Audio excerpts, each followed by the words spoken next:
Morning everybody, I hope you're all doing well.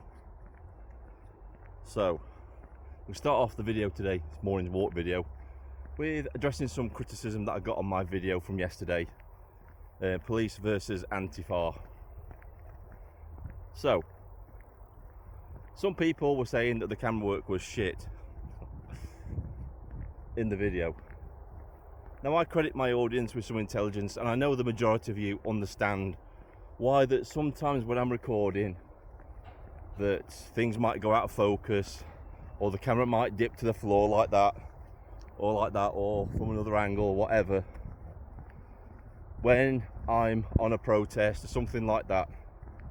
Because when I'm in the middle of Antifa, I'm obviously watching my back, and as you could see from the video, I took my eye off the ball for a second, and that guy with the dog was right behind me, because I was concentrating on filming the Antifa getting arrested. So yeah, things will go out of focus sometimes. The camera work might not be fantastic, but you've got to think, I'm on my own, I'm watching my back, I'm watching the side, I'm watching both sides, because I don't want to get a bike chain around the back of my head, or punched in the back of the head, or have some equipment stolen out of my backpack. That's what I'm watching out for. My head is on a swivel. When I'm in that situation, my head is on a swivel. So yeah, the camera work might not be fantastic in those situations. So to the meat of this video, let's talk a little about what happened in Epping again, because that's quite interesting, isn't it? So all the illegal immigrants that were in the Bell Hotel in Epping have been moved to the Britannia Hotel on Canary Wharf. A 5-star hotel, a 5-star luxury hotel. And to me, this stinks of the hands of Keir Starmer. This came directly from him, because apparently the government has spent over £60 million allegedly in buying the Britannia Hotel. They haven't hired it out or acquired it or offered them a certain amount of money a month to actually house illegal immigrants. Apparently the government has actually bought the hotel specifically to house illegal immigrants, which is very interesting. And I think this has got Keir Starmer's hands all over it, because this must have come from the highest authority, and that would be him. And this is basically a giant middle finger to the people of Epping, saying you could protest all you like, we will house these illegal immigrants, and we're going to go one further. We're going to house them in an absolute luxurious hotel with a swimming pool and all that kind of stuff. But at the end of the day, it's not a victory for the government. It's not. The people of Epping have gotten what they want. Those illegal immigrants have been moved out of their area. Their children are safe, and their women can walk the streets in relative safety again. So it's a victory. So Keir Starmer can throw all his toys out the pram all he likes in housing these illegal immigrants in a more luxurious hotel. But at the end of the day, the people of Epping, they came out in force and they won. Jesus Christ, up there.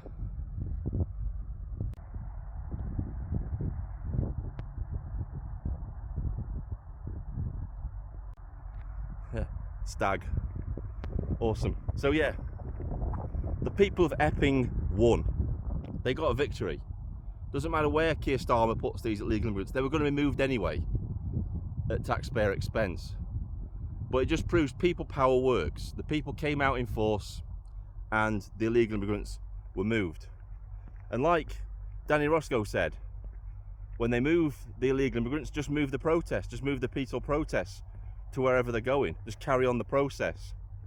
Eventually they will have to just deport these people. They will, because the people have had enough. Up and down the country, more and more people are now coming out and protesting these illegal immigrant hotels. And there's nothing Keir Starmer can do about it.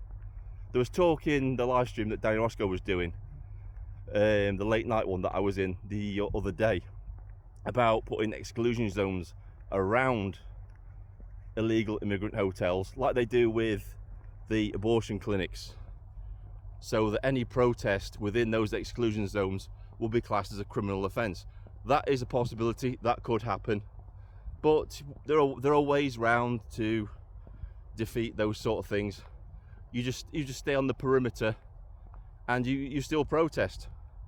They can't silence you when you come out in force. And the answer is to come out in absolutely massive numbers. Massive numbers. That's what you have to do. And protest these things. Keep it peaceful, but come out in numbers. I agree. National protests outside all these illegal immigrant hotels, peaceful ones, but make it an organic movement. Don't make it about politics or anything like that. Make it about your local area and wanting to keep your local area safe. It has to come from the local area. And this is why I keep saying, you need to form local communities, local groups, so you can discuss these things that are affecting your local area. The power is with the people. When the power is closest to the people, that's when you have more power. It really is. So, well done the people of Epping. You basically stuck your fingers up at Keir Starmer. And I've got a funny feeling the reason he did this is because people in the crowd were chanting, Keir Starmer is a nonce, Keir Starmer is a wanker, and you hurt his ego. You got to him.